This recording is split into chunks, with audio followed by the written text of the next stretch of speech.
Assalamualaikum warahmatullahi wabarakatuh. Innal hamdalillah nahmaduhu wa nasta'inuhu wa nastaghfiruh wa na'udzu billahi min shururi anfusina wa min sayyiati a'malina. May yahdihillahu fala mudhillalah wa may yudhlil fala hadiyalah. Asyhadu an la ilaha illallah wa asyhadu anna Muhammadan abduhu wa rasuluh la nabiyya ba'da. Qala Allah ta'ala fil kitabil karim. A'udzu billahi minasyaitonir rajim. Bismillahirrahmanirrahim. Wa anfiqu mimma razaqnakum min qabli ayyatiya ahadukumul mauta fayaqulu rabbi laula akharatani ila ajalin qarib fasaddaqu wa akum minas sholihin. Shadaqallahul azim. Puji syukur atas kehadirat Allah Subhanahu wa taala yang telah memberikan kita rahmat sehingga kita bisa berkumpul pada pagi hari ini. Salawat serta salam marilah kita sanjung agungkan kepada junjungan kita, yakni Nabi Muhammad sallallahu alaihi wasallam yang telah membawa umatnya dari zaman jahiliyah menuju zaman Islamiyah. Perkenalkan, nama saya Zaid Jundullah Genia Ilmi, kelas 8 LTA. Asal saya dari Natar, Lampung Selatan. Berdirinya saya di sini akan menyampaikan sebuah khitbah yang berjudul sedekah. Sedekah adalah orang-orang yang mau, bukan orang-orang yang mampu. Jika orang-orang mampu tapi tidak mau, ya tidak bakal sedekah. Tapi orang fakir atau orang miskin pun bisa sedekah kalau mau. Sedekah tidak perlu uang banyak ataupun sedikit. Yang penting kita ikhlas, berapapun yang bisa kita berikan. Ada sebuah kisah mengenai sedekah ini, yaitu kisah dari sahabat Nabi Muhammad, yakni yang bernama Sa'ban. Sa'ban ialah orang yang sangat rajin ibadah 5 waktu, selalu di masjid. Suatu saat Sa'ban tidak ada lagi di masjid. Rasulullah SAW bertanya, "Wahai sahabat-sahabatku, di mana Sa'ban?" Sahabat menjawab, "Tidak tahu ya Rasulullah." "Mari kita ke rumah Sa'ban." Lantas sahabat-sahabat Rasulullah SAW mengikuti Rasul ke rumahnya. Lalu sampai di rumah Sa'ban, lalu Rasulullah SAW mengetuk pintu rumah Sa'ban, dan keluarlah istri Sa'ban dengan menangis dan berkata, "Maaf ya Rasulullah, sebenarnya Sa'ban telah meninggal dari kemarin, tapi ada 3 perkara yang ingin saya pertanyakan." Di detik-detiknya wafatnya Sa'ban, dia mengatakan 3 hal. Yang pertama, kenapa tidak lebih jauh? Dan yang kedua, kenapa nggak lebih baru?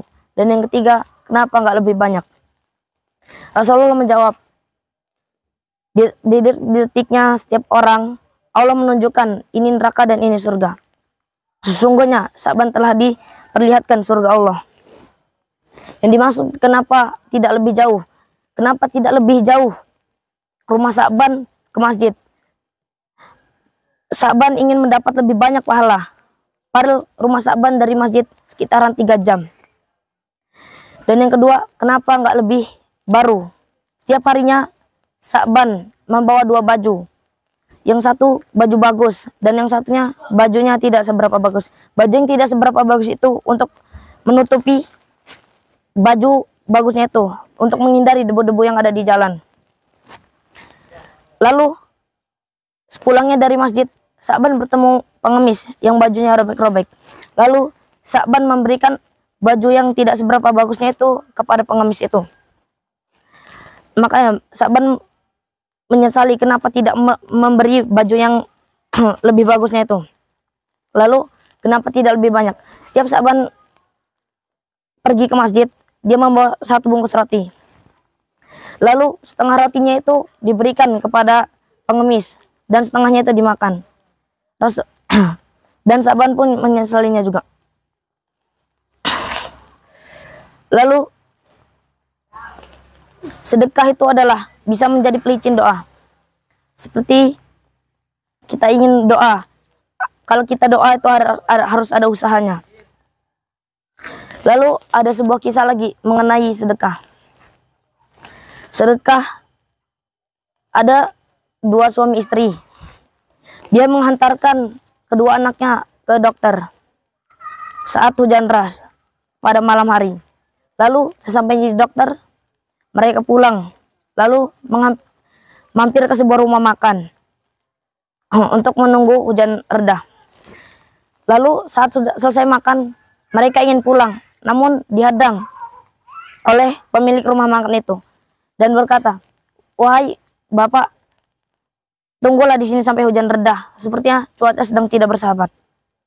Lantas bapak itu menjawab, "Tidak apa-apa, kami akan pulang." Lantas dibiarkan saja bapak dan ibunya itu. Pas pulang, dia naik mobil. Lalu ada sebuah lubang dan membuat mobilnya itu jatuh, guling-guling. Lalu lantas warga pun keluar dan berteriakan, "Allahu Akbar, Allahu Akbar." Lalu keluarlah bapak yang terguling itu dan berkata, "Saya tidak apa-apa." Warga itu kaget karena ada dua mobil sebelumnya yang jatuh, namun dua mobil itu meninggal semua. Lalu warga berkata, "Kenapa Bapak bisa tidak luka sedikit pun, sedangkan dua mobil tadi itu sudah meninggal semua? Tadi saya sebelum berangkat, saya bersedekah 2.000 ke kotak amal. Lalu saya berdoa minta keselamatan kepada Allah. Dan inilah karunia sedekah, bisa menyelamatkan kita dari ajal." Lalu kalau kita bersedekah, kita berdoa apapun, insya Allah akan dikabulkan oleh Allah. Kalau kita ada ada doa, harus ada usaha dan ikhtiar. Sekian dari saya, kurang lebihnya saya mohon maaf. Wabillahi taufiq wal hidayah. Wassalamualaikum warahmatullahi wabarakatuh.